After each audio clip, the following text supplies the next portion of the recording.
Hello दोस्तों, आज की वीडियो में मैं आपको बताऊंगा कि पंजाब नेशनल बैंक का केवाईसी अपडेशन फॉर्म कैसे भरते हैं। साथ ही दोस्तों ये भी बताऊंगा कि इसके साथ साथ आप कौन कौन से डॉक्यूमेंट लगा सकते हैं। ठीक है, तो वीडियो को शुरू करने से पहले अगर आप हमारे इस चैनल पर नए हैं तो इस चैनल को जरूर सब्सक्राइब कर लें, शेयर कर दें, लाइक ज़रूर करें।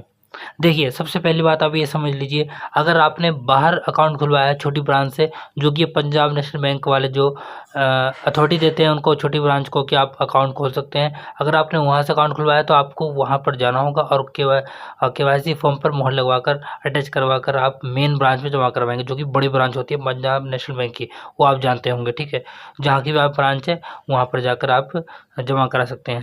चलिए, तो अब इसको फॉर्म को भरते हैं। पहले यहाँ पर लिखा हुआ है ब्रांच नेम, जो भी आपकी ब्रांच है वो यहाँ पर लिख दें।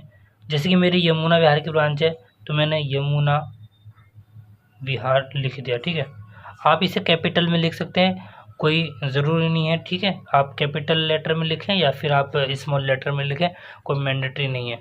आप यहाँ पर डेट लिख दें, जो भी डेट को आप जमा करवा रहे हैं वो डेट यहाँ पर लिख दें। ठीक है, उसके बाद जो है आप यहाँ पर नेम लिखेंगे, फर्स्ट नेम लिखेंगे। ठीक है, मैंने फर्स्ट नेम लिख दिया। सेकंड नेम है तो लिख दें, और यानी कि मिडल नेम है तो वो लिखें, और लास्ट नेम है वो लिख दें। ठीक है, मेरा एक ही नाम है इसमें तो मैंने लिख दिया है। चलिए, यहाँ पर फ़ोटो लगाएंगे। उसके बाद कस्टमर आईडी आप अपने पासबुक से देख सकते हैं, कस्टमर आईडी। ठीक है, अकाउंट नंबर लिखेंगे, जो भी आपके अकाउंट नंबर है वो आपके पासबुक पे लिखी होगी, वो यहाँ पर फिल करने अच्छे तरीके से। उसके बाद यहाँ पर लिखा हुआ है CKYCR ID, मतलब ये आपके पास ID है तो आप लिखें, वरना मैंडेटरी नहीं है। उसके बाद यहाँ पर आप साइन कर लें, जो भी आपका साइन है सही तरीके से कर दें। ठीक है, उसके बाद आप यहाँ पर नीचे आएंगे, यहाँ पर लिखा हुआ है जेंडर, जो भी आपकी जेंडर है वो आप यहाँ पर लिख दें। मेरा यहाँ पर मेल है तो मैंने यहाँ पर मेल कर दिया। DOB आपका जो भी DOB है वो यहाँ पर लिख दें। ठीक है, फादर नेम, जो भी आपके फादर नेम है वो यहाँ पर लिख लें, और मदर नेम लिखना चाहे लिख सकते हैं, मैंडेटरी नहीं है, मैं छोड़ देता हूँ। रेजिडेंटल स्टेटस, रेजिडेंटल स्टेटस में क्या लिखेंगे, इसके अंदर आप इंडिविजुअल लिखेंगे। ठीक है, चलिए आप यहाँ पर लिखें इंडिविजुअल। ठीक है, उसके बाद आप यहाँ पर पैन नंबर डालेंगे, जो भी आपकी पैन नंबर है वो यहाँ पर पैन नंबर डाल दें। मैं यहाँ पर एग्जाम्पल के लिए पैन नंबर अलग से डाल रहा हूँ। ठीक है, यहाँ पर प्रोफेशनल एक्टिविटी, आप क्या काम करते हैं, मैं जूम कर लूँ पहले, आपको दिखा दूँगा सही से। प्रोफेशनल एक्टिविटी, प्रोफेशन एक्टिविटी, तो प्रोफेशन एक्टिविटी क्या है, तो मैं यहाँ पर स्टूडेंट हूँ तो मैं यहाँ पर स्टूडेंट लिखूँगा। जो भी आप हैं वो यहाँ पर लिख दें। अगर आप बिजनेसमैन हैं तो आप यहाँ पर बिजनेसमैन लिख सकते हैं। अगर आप टीचर हैं तो आप यहाँ टीचर लिख सकते हैं। अगर आप बिजनेसमैन हैं तो यहाँ पर अपने एनुअल इनकम लिख दें, वरना यहाँ खाली छोड़ दें। मैं स्टूडेंट हूँ, मेरी कोई एनुअल इनकम नहीं है, मैंने यहाँ पर खाली छोड़ दिया है। उसके बाद यहाँ पर एक्सपेक्टेड एनुअल क्रेडिट, यहाँ पर भी खाली छोड़ देंगे।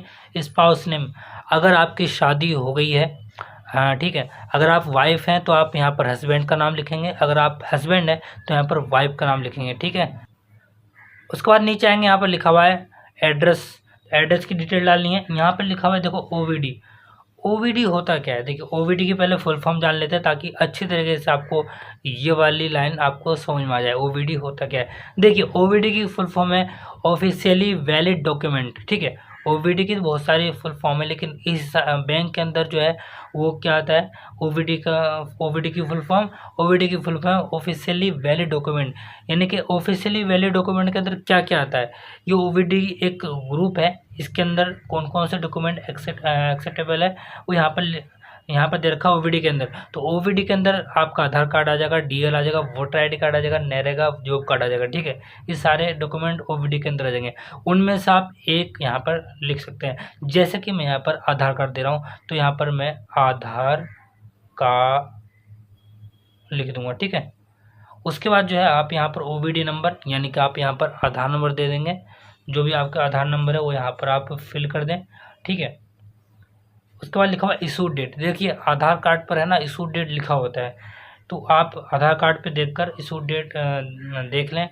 मैं आपको दिखा देता हूँ आधार कार्ड पे कहाँ पे लिखा होता है इशू डेट। देखिए यहाँ पर लिखा होता है, एक तो यहाँ पर डाउनलोड डेट, और इस जगह आपको, यानी कि देखिए आधार कार्ड की फ़ोटोकॉपी है, सामने की बैक है, तो यहाँ पर लिखा होता है आपका डाउनलोड डेट और यहाँ पर इशू डेट, यानी जब आपका आधार कार्ड इशूड हुआ होगा वो डेट। तो यहाँ पर आप इशू डेट डाल दें, ठीक है, OVD के अंदर यहाँ पर इशू डेट डाल देंगे।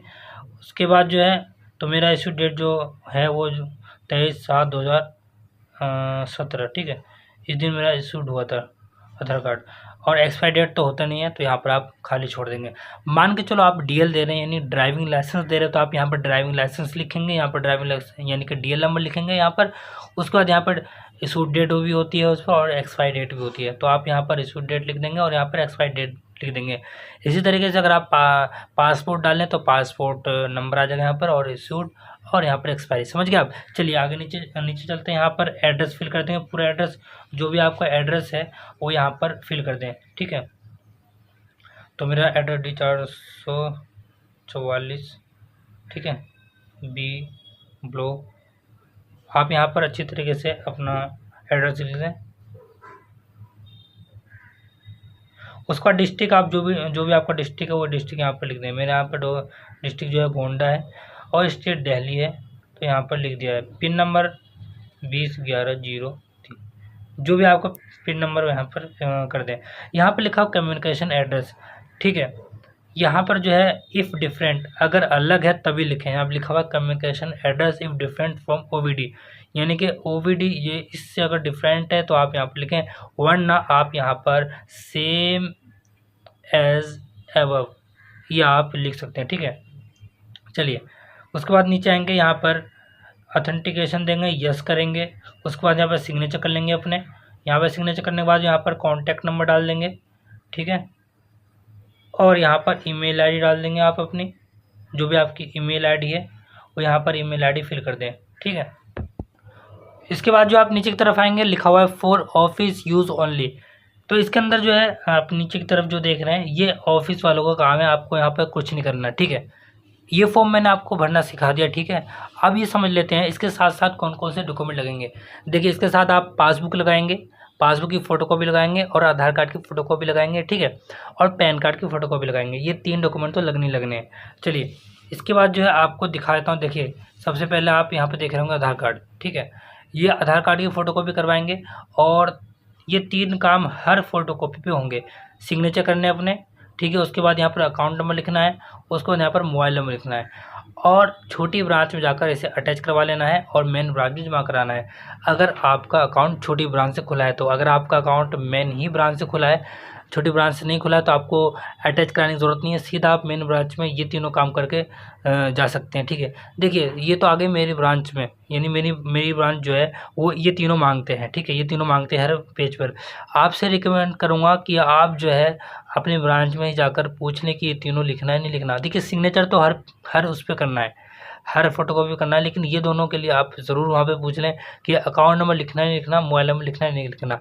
मेरे जो ब्रांच है, जहाँ की मेरी ब्रांच है, वहाँ पर ये तीनों काम करने हैं। उसके बाद जो है छोटी ब्रांच से मोहर लगवा कर, यानी कि वो मोहर लगाएंगे और उसके बाद जो है ये मेन ब्रांच में जाकर जमा करवा देंगे, ठीक है। आई होप कि ये वीडियो आपको अच्छी लगी होगी, और अगर ये वीडियो आपको अच्छी लगी है तो वीडियो को लाइक करें, चैनल को ज़रूर सब्सक्राइब करें। अगर आपके मन में कोई कमेंट है तो आप हमें कमेंट कर सकते हैं, ठीक है, मैं बताने की कोशिश करूँगा, ठीक है। तो चलिए मिलते हैं अगली वीडियो में कोई और नए टॉपिक के साथ।